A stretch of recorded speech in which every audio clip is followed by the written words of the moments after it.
I have just come from raising the flags outside of the City Hall, formally acknowledging the International Day Against Transphobia, Biphobia and Homophobia. While we've come a long way, there are still residents of this city and people around the world who face discrimination, violence and isolation, among other things, as a result of their sexual identity. As Mayor, I continue to work hard with my colleagues on City Council and the City staff to create a city where everyone is respected and embraced and is able to live a life of respect and dignity and inclusion and safety. And today we remind ourselves of that deeply held objective for our 2S LGBTQ+ communities and for all of the residents of the City of Toronto. Team Toronto has now distributed more than 1.73 million doses of COVID-19 vaccine in the City of Toronto alone. City-operated immunization clinics, together with the city's enhanced mobile operations teams, have now administered more than 400,000 doses of COVID-19 vaccine, and more than 659,000 appointments have been booked at city-run clinics. We're announcing today that more than 60% of eligible Toronto residents have now been vaccinated. Again, this is another significant threshold, but no reason to stand back and admire. We have much more work to do. We know that, but I do commend the teams, all of the teams, led by Chief Pegg and our health partners and our community partners and everybody else for getting as far as we have. I want to thank all of them. They are heroes in ensuring that we will be able to get through the pandemic and reopen safely, which we all want to do. And I want to say thank you as well to the 60.1% of eligible Toronto residents, a healthy majority, who have stepped forward to get their shot. I'd like to highlight three amazing examples of the Team Toronto effort. First, I'm pleased to share an update with you on accessibility-focused vaccination clinic held on May the 13th at the city-run clinic at the Metropolitan Toronto Convention Centre. The clinic was a partnership between the city's Accessibility Task Force on COVID-19 vaccines and Toronto Public Health, and it is the city's response to one of the task force's recommendations. This was the first of two such clinics serving people with disabilities. Approximately 600 people and their caregivers were vaccinated last week, and around 1,000 more people will be vaccinated this coming Wednesday. Each client's accommodation needs were met, including ASL interpreters, sighted guides, or professional attendants, among other requirements. Torontonians with all different types of differing abilities were welcomed and were provided with a safe and accessible venue to receive their vaccinations. Feedback from residents who attended the accessibility vaccine clinic was that they found it accessible and that they were appreciative. I want to thank all members of the Accessibility Task Force under the leadership of Chair Wendy Porch, Executive Director, Centre for Independent Living in Toronto, who worked with all the city teams to plan these clinics. And I want to say thank you as well to the following organizations who generously shared their staff on the day of the clinic: the March of Dimes, RENA, PACE, Silent Voice, and Balance for Blind Adults. And thank you as well to the incredible Toronto Public Health team. They have so many things they're doing so well, and they have been for a long, long time now. And I want to thank them very much, as well as our partners from Toronto Fire and EMS. The enthusiasm and the commitment of all of these people in the public domain made a critical difference in ensuring that people felt welcomed and that they were served with dignity. Second, on Saturday, I had the opportunity to visit the Punjabi Community Pop-Up COVID-19 Vaccine Clinic in Scarborough at the Gursikh Sabha, Canada.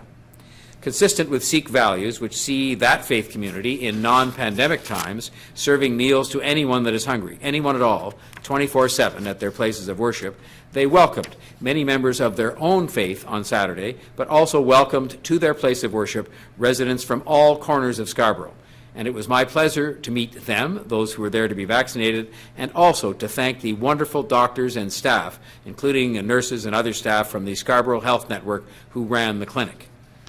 Thirdly, I want to give out a huge shout-out to the East York Health Partners, including in particular Michael Garron Hospital, who worked to vaccinate more than 10,000 people on Sunday at the Thorncliffe Park Community Hub in the East York Town Centre.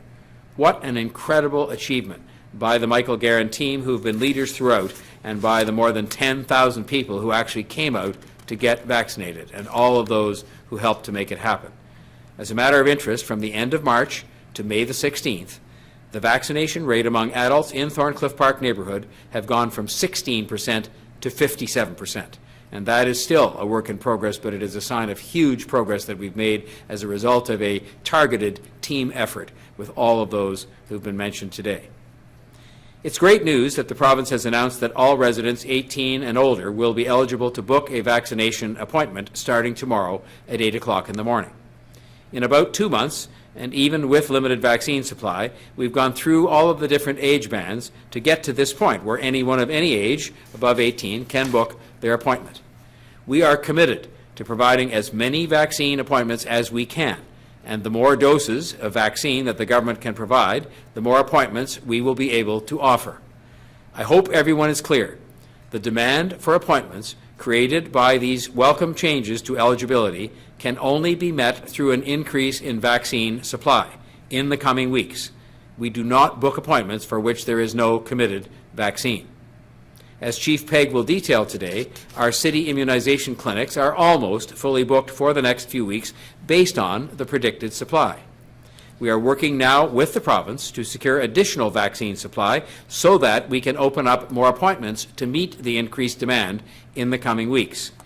I spoke to Premier Ford about this issue today because I believe it is so important that we have the vaccines that we need to get everyone vaccinated once every adult across our city becomes eligible as of tomorrow morning.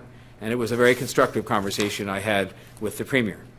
While I know it isn't easy, I encourage residents who are newly eligible tomorrow to look at every option. You can seek an appointment at a city-run clinic by going to toronto.ca/COVID-19. You can seek an appointment at a hospital or hospital-run clinic by going to vaccineto.ca. And you can find pharmacies offering appointments, increased numbers of pharmacies offering appointments through the province's website. Since summer camps are a hot topic right now, I did want to provide an update on the summer's city day camps. The city is planning on offering in-person and virtual Camp TO programming this summer, subject to the provincial regulations and public health guidance. The Premier offered a positive outlook on this yesterday, but we will await formal details from the Government of Ontario before finalizing our plans and sharing them with the public. The city would typically begin offering camps on July the 5th, so once we have clarity from the province and health officials, we will move forward with our objective being to keep to that schedule if we possibly can. With the warmer weather finally here, we are working with landlords to help them understand the rules regarding heat in apartment buildings. This comes up every year. While the heat bylaw states that landlords must provide heat to minimum air temperature of 21 degrees Celsius up to June 1st, we know that it can reach this on warm days without the heat on. This can make it uncomfortably warm for tenants. We ask landlords to please use their judgment and turn the heat off on warm spring days such as those that we're projected to have this week. Finally, speaking of warm spring days, all of us have to do better at keeping our parks clean of litter, including but not limited to Trinity Bellwoods Park. For our part, we have increased and will continue to increase litter collection efforts in parks, and we will be immediately installing more litter bins and garbage bins in the Trinity Bellwoods Park in particular. But those bins must be accompanied by park visitors doing the right thing by putting their garbage in or at the very least beside those bins. It is a partnership, and we are rightfully proud of our parks right across the city, and we all want to keep them looking their best throughout these prime months when we all hope to be using them on an increasing basis. Now it's time to ask Chief Pegg to offer his remarks for today. Thank you, Mayor Tory, and good afternoon. To date, more than 1.7 million doses of COVID-19 vaccine have been administered in Toronto.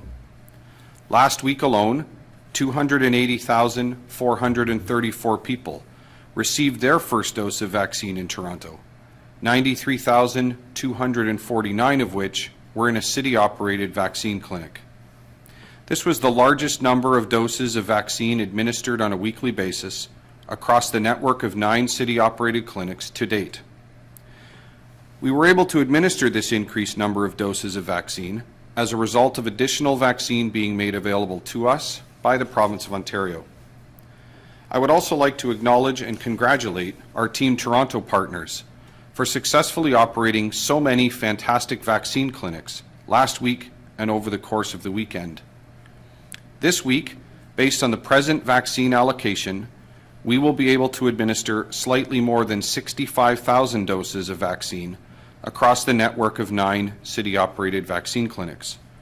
The number of appointments that are made available in city-operated vaccine clinics directly corresponds with the quantity of vaccine made available to us by the province of Ontario.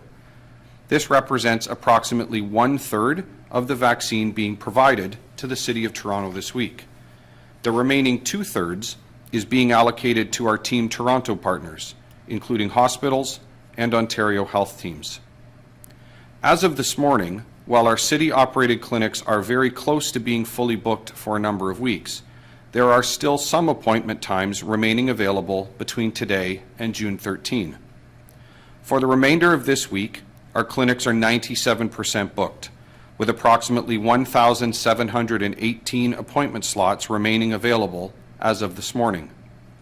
For the week of May 24, our clinics are 97% booked, 97% booked for the week of May 31st, and 70% booked for the week of June 7th. Tomorrow at 8 a.m., the Province of Ontario will expand vaccine eligibility to anyone who is 18 years of age or older.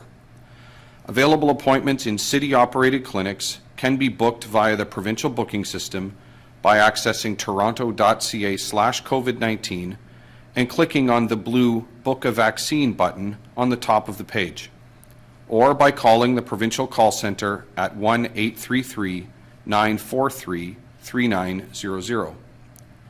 Should the Province of Ontario make additional vaccine available to us for any of these periods of time, we are able to open additional appointments to match. We have both the capacity and ability to increase the number of appointments in our city-operated clinics by at least 30,000 doses per week, as soon as additional vaccine can be provided to us. I remind everyone that in addition to the vaccine opportunities in city-operated clinics, our hospital and Ontario health team partners are also administering vaccines each day. As Mayor Tory explained, please go to vaccineto.ca for opportunities that may exist across their network of clinics. Thank you for all you do to help stop the spread of COVID-19 in our city, and please continue to monitor toronto.ca/COVID-19 for the most up-to-date information on immunizations in Toronto. I will now invite Dr. Davila to bring her report for the day. Thank you, Chief Pegg, and good afternoon. Today, I'm reporting 1,837 new cases of COVID-19 over the last 3 days, averaging 612 new cases daily. 1,011 people are in hospital. 271 people are in the ICU. And I'm saddened to report 24 deaths over the last 3 days. Where COVID-19 is concerned, there is often a gap between appearance and reality.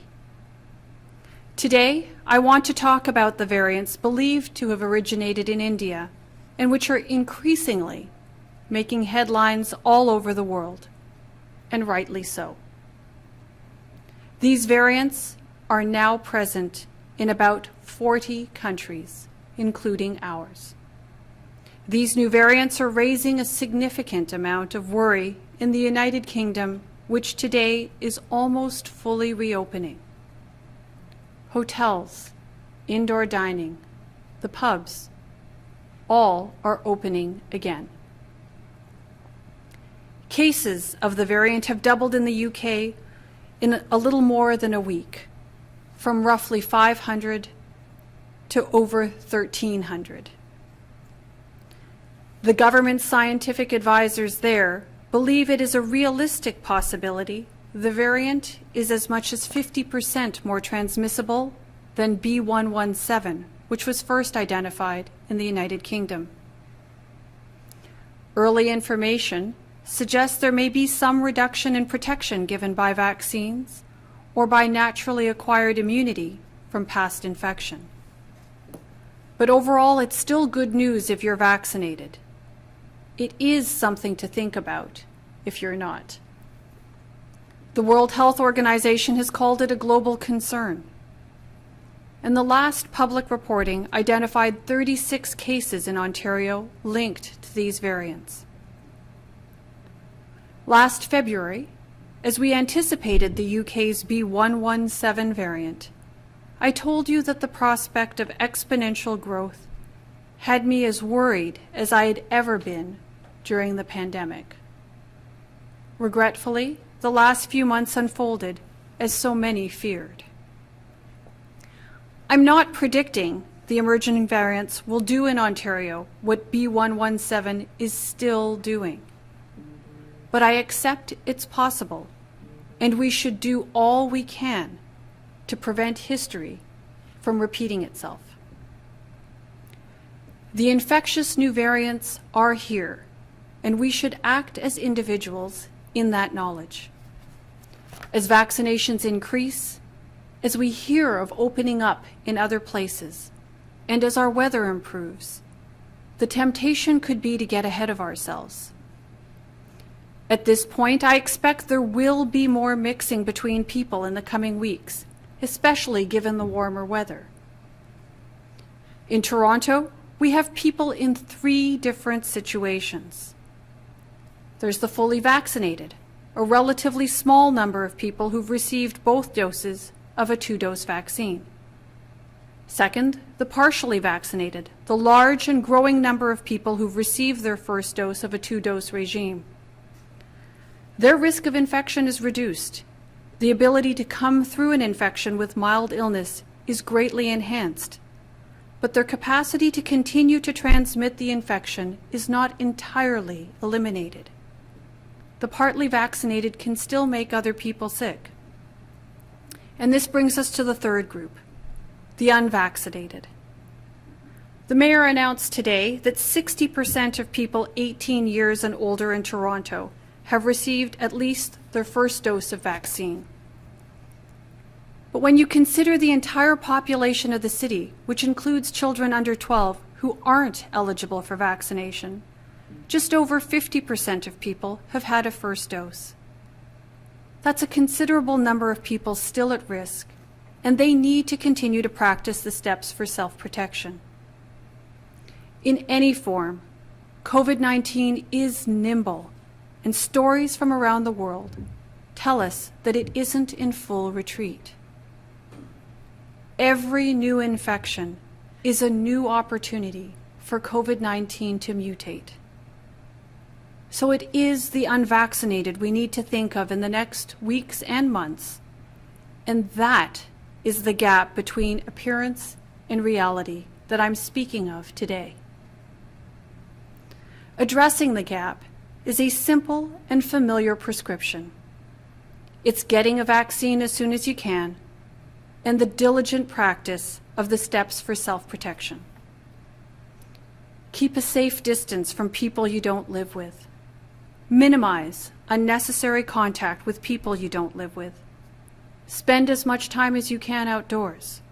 Be mindful of ventilation, and wear your mask when you can't keep a distance.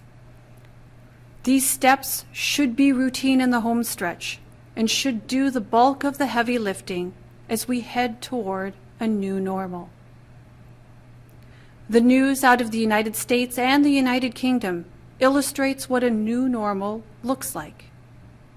And compared to the last year or so, I think we can all agree it looks really good and a lot like what we're used to.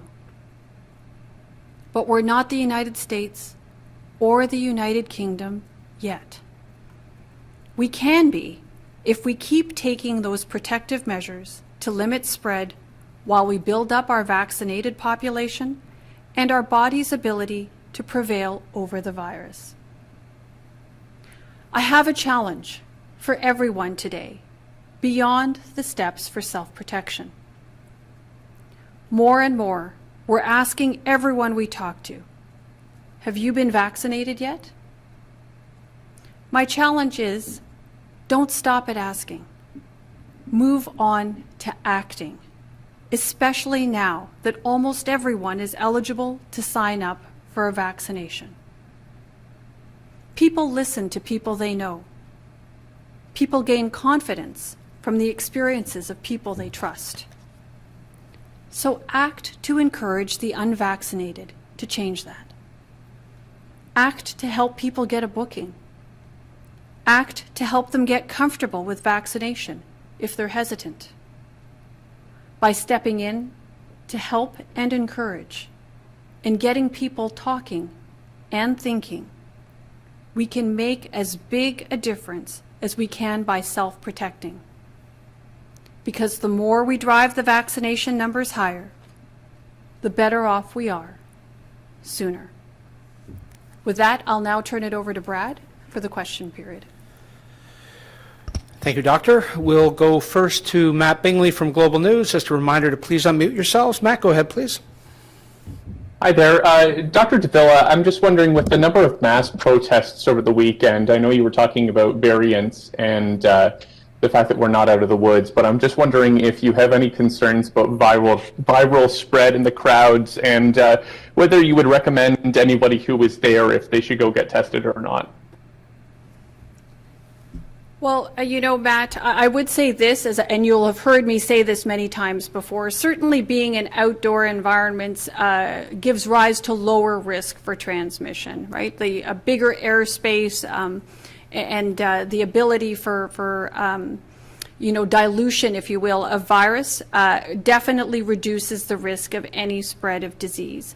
But people being close together for an extended period of time, even if outdoors, does give rise to that opportunity for virus transmission. So, of course, I would encourage anyone who experiences symptoms of COVID-19 to make sure that they're getting tested. And, of course, I would encourage people to continue to follow the steps for self-protection, as I just said. Try not to, interact with people outside of your household. Really try to keep your distance as much as possible. And if you're in a situation where that distance cannot be maintained, to wear a mask. Of course, I would encourage people to get vaccinated, and taken all together, these are the steps that together will get us to that situation where we all want to be, where we're starting to see things more like life was before there was a COVID-19.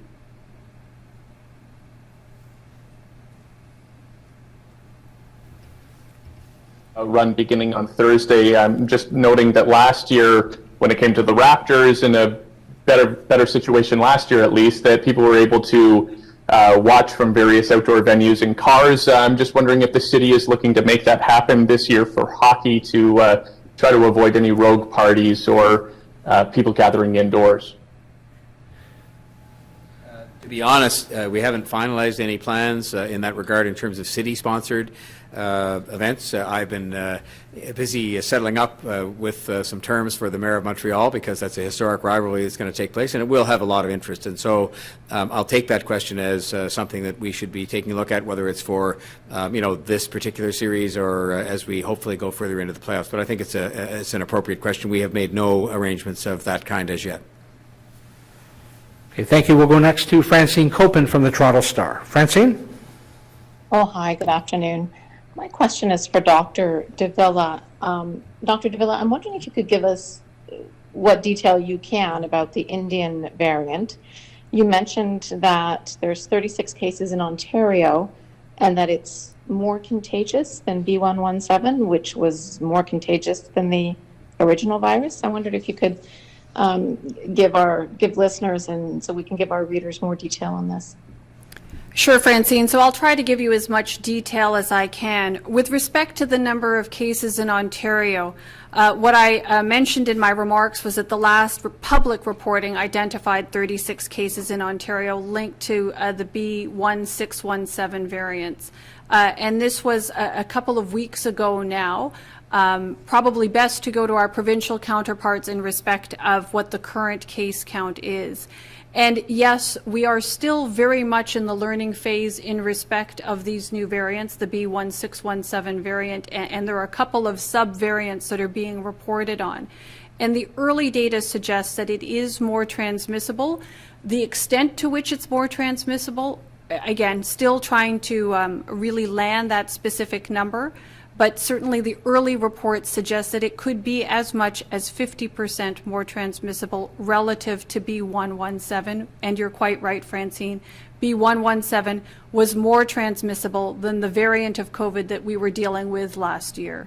So these are still early data and still much learning happening in respect of the B1617 variant, and it's something that we're certainly keeping an eye on. That's not unique to Toronto. I think the entire global public health community is watching this particular variant very, very carefully, given what the WHO has already said and the experiences of countries around the world. My second question is a follow-up question. How concerned are you that this Indian variant or other variants could drive a fourth wave? I mean, God forbid. Well, I will join you in suggesting that we are all, hoping that this doesn't happen. But certainly it is a possibility, which is why I think it's important that we continue to be very vigilant around what steps are within our control.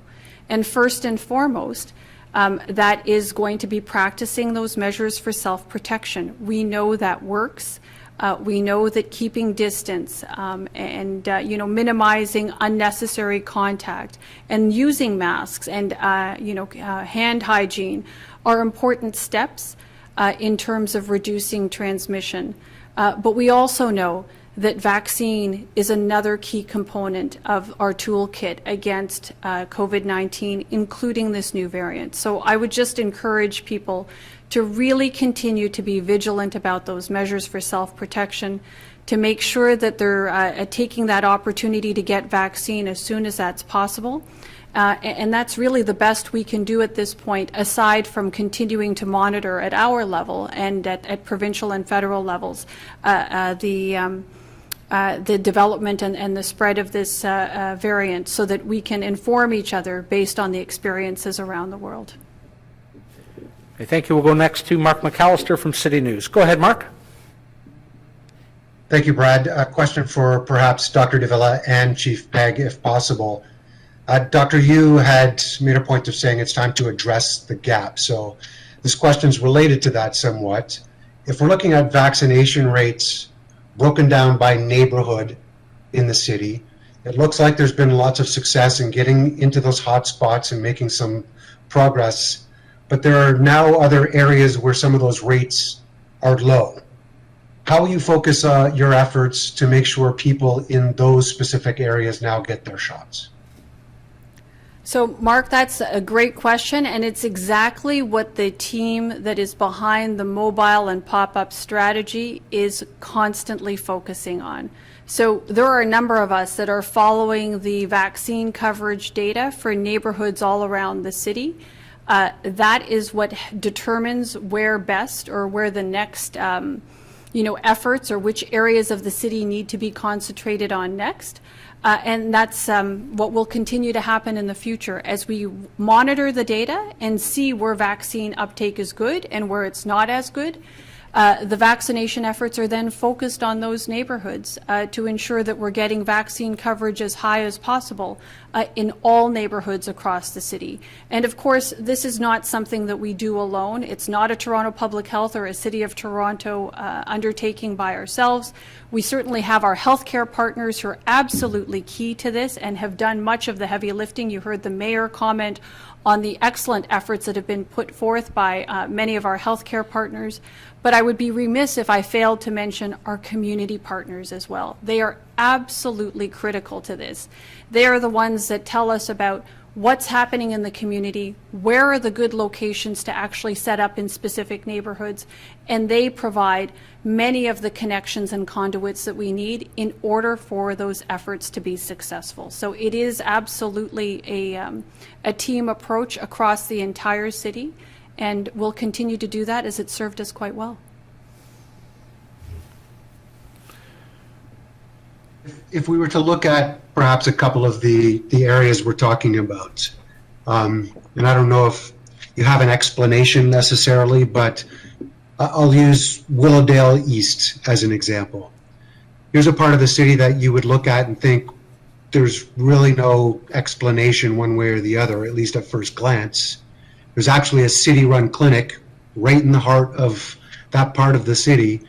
How is it possible that these parts of the city, their rates are in and around 35, 36%? So, Mark, you're quite right. I may not have the specific answer for any one given neighborhood.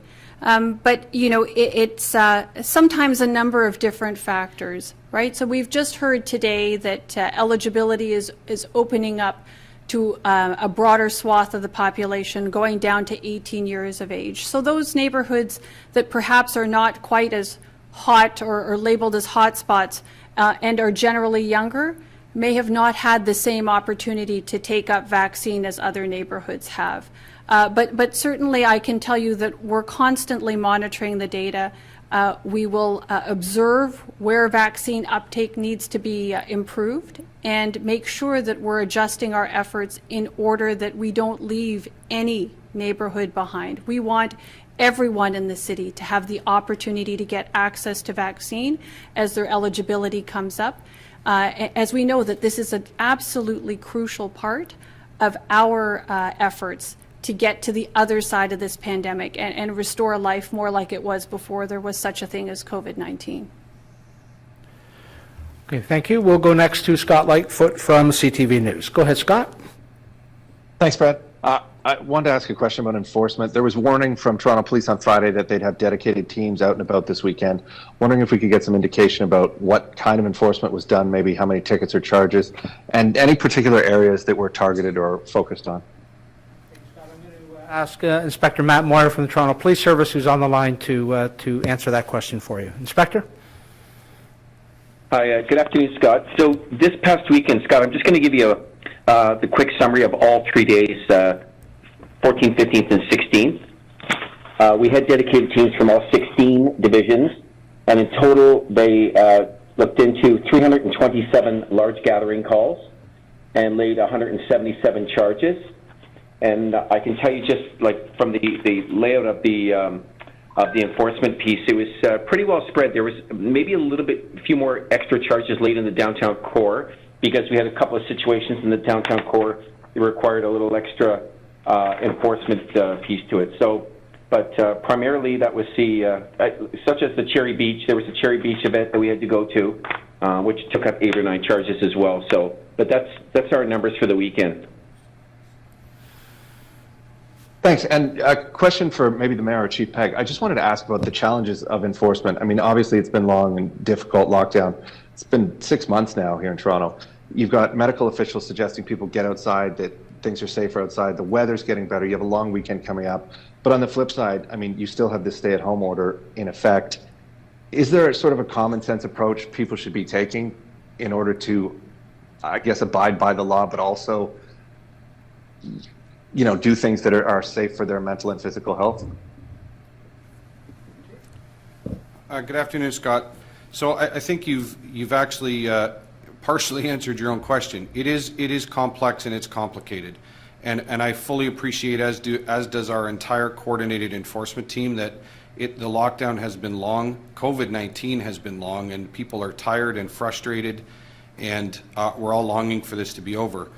Inspector Moyer well detailed the challenges that are faced out and about from a coordinated enforcement standpoint, and really it relies upon the expertise of that coordinated enforcement team, including police, Toronto Public Health, and municipal licensing and standards folks, who are looking at each situation or each complaint in their context and are exercising their best judgment. With respect to what all of us can do, I think Dr. Davila and our public health colleagues have been very clear. Being outdoors is great. It's great for mental health. It's great for physical exercise, and certainly we're all encouraged to do that.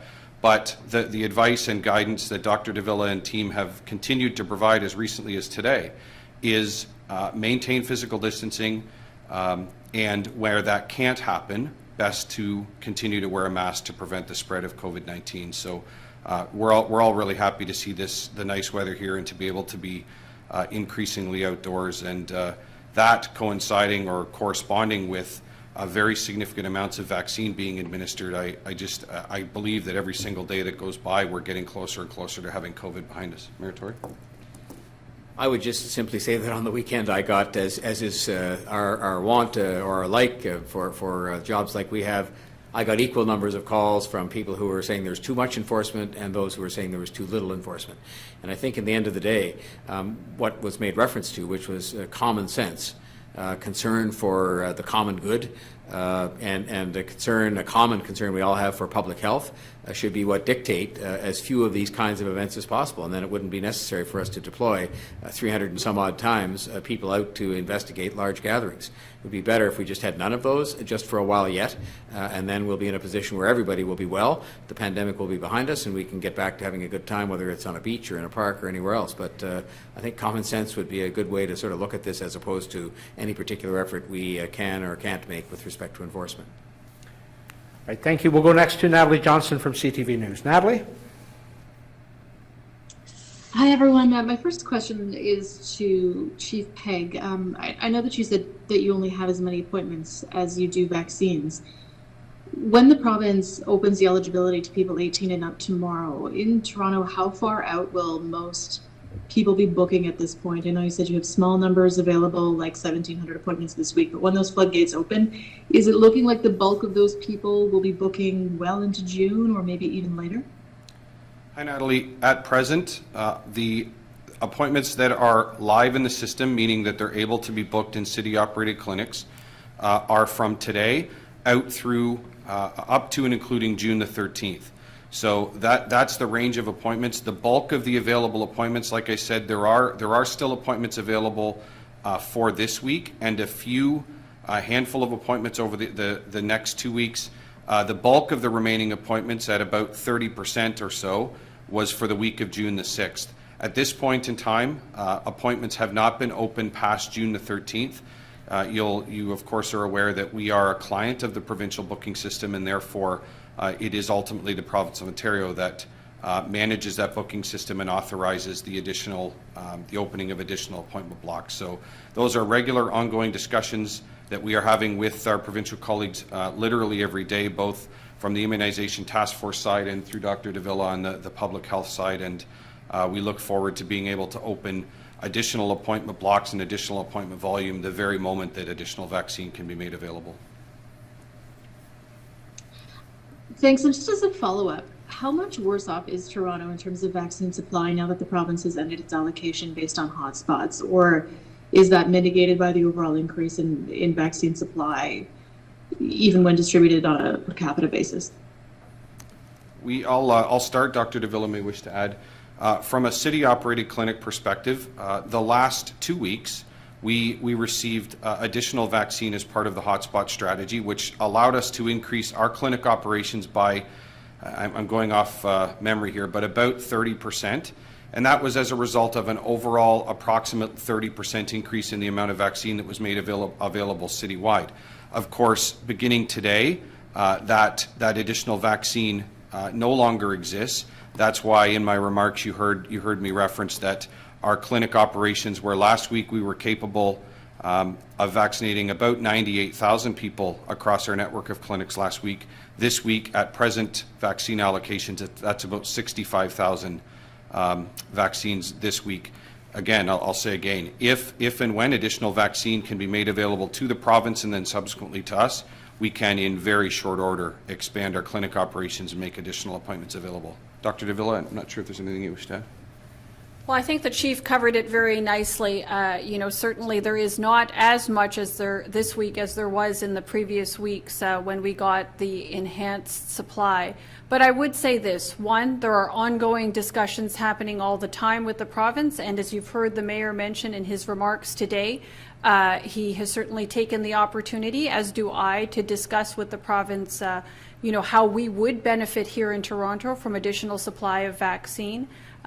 Given our particular circumstances here in Toronto, we've had lots of COVID-19 activity, and the more we are able to bring vaccines to the people of Toronto, the sooner we will be able, as an entire province, to put COVID-19 behind us. I think the other important thing to note is that we are seeing the province make use of an increasing number of channels for vaccine availability, which includes pharmacies and primary care, and certainly by having those partners increase their capacity and participate actively as vaccine partners, I expect that we will be able to provide opportunities for the residents of Toronto to get vaccine through as many channels as is possible, and that's a good thing. Thank you. We'll go next to Greg Ross from CBC News. Greg? Hey, my first question is about a story from yesterday. A Barrow restaurant on King Street West. Police say they broke up a gathering of more than 20 people there yesterday. They issued 9 tickets. I wanted to get a reaction from that. I just wanted to know if we have any statistics that can suggest how many cases can be traced to these types of gatherings. Greg, I'm going to ask Carlton Grant, the Executive Director of Municipal Licensing and Standards, who's on the line to answer your question. Carlton? Thanks, Brad. So the Barrow restaurant is on King Street West. It is something that our staff, as well as public health staff, were at over the weekend, that we continue to look at. I can say that we have issued charges where people are, if a establishment is open and operating. The number of cases that come from these is probably more appropriately answered by Dr. Davila. I don't think we go down to that level of granularity. Yeah, at this point, I wouldn't have any information to offer. It does take some time before people actually develop symptoms and then presumably go and get tested. I would suggest this, though, again, to the extent that people are able to really keep their distance and not participate in that kind of activity, particularly indoors where we know the transmission risk is higher, the better off we will all be. I don't think there's any question whatsoever that the entire city would like to put COVID-19 behind us and start to move on to life more like it was before. We are seeing this in many, many other jurisdictions. I mentioned some of them in my remarks this afternoon.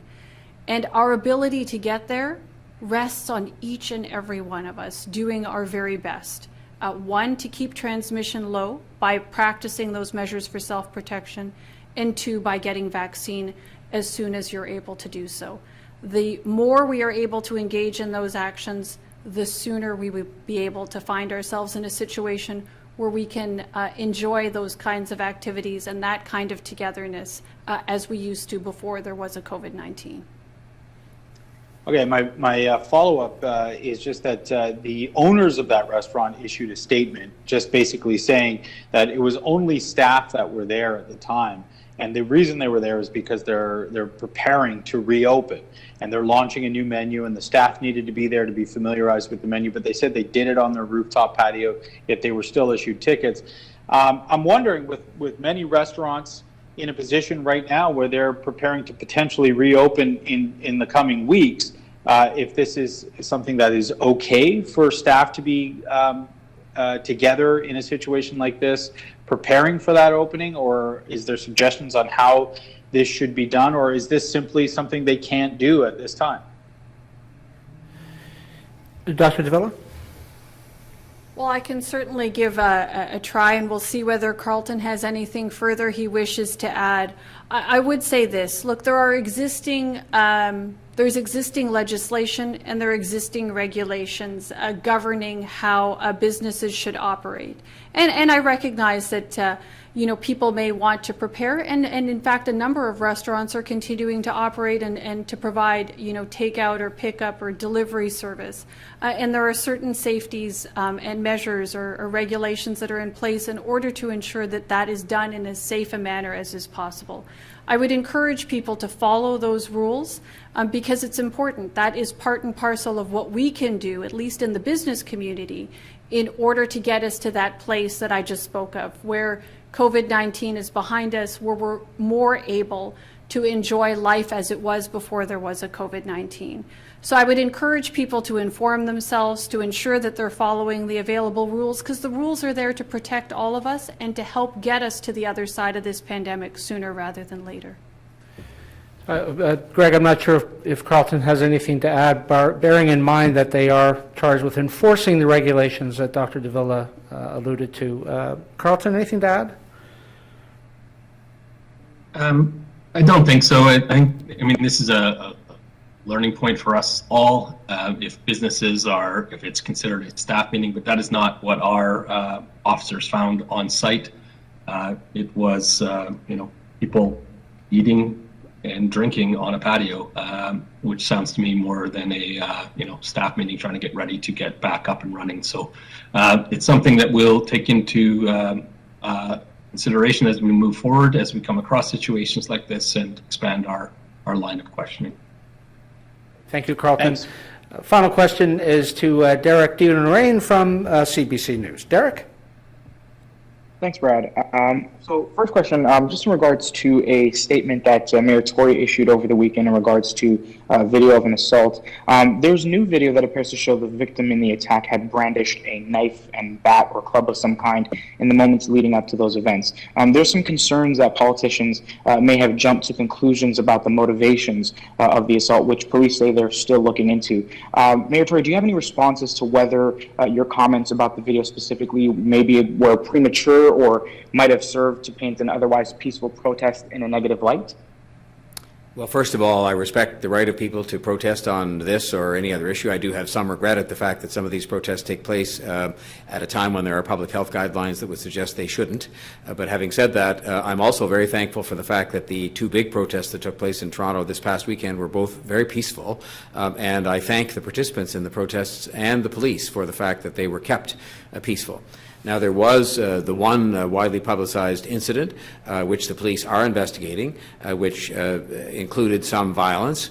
And I will just say, first of all, that the videos that I was sent by people, I've sent them all along to the police. And my own comment said that, violence against anybody, whether it was motivated by anti-Semitism or by against any other group, was unacceptable.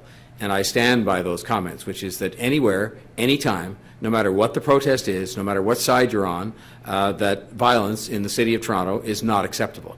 And I stand by that, and I think that, that we'll all await the results of the police investigation, because they're uniquely positioned to take a look at all the videos and talk to all the witnesses and reach a conclusion as to what happened. Thanks. And just to switch gears here a little bit, my apologies if this was already answered, but Ontario is getting double the expected amount of Pfizer doses this week. How exactly is that going to impact Toronto's vaccination plans for this week? And will you guys be making more vaccine appointments available based on the new shipment? Hi, Derek. So at present, we have opened from a city-operated clinic perspective. We're opening it's about 65,000 vaccine appointments that are available in our clinics this week. That's about 1/3 of the total allocation that has come into the City of Toronto, the remaining 2/3 being provided to our Team Toronto partners, including hospitals, community agencies, and Ontario health teams. As Dr. Davila has indicated, and I can speak from the immunization task force perspective, we are literally in conversations every day with our provincial colleagues with respect to vaccine allocation. Obviously, any news and any indication that there is increased availability forthcoming or on the way is very welcome news, and we're certainly in a position where immediately upon becoming aware of additional vaccine being made available to the city, we're prepared to react and respond and pivot to that and open additional capacity, both city-operated and partner-operated. So we'll await the outcomes of those discussions with the city. My apologies, with the province.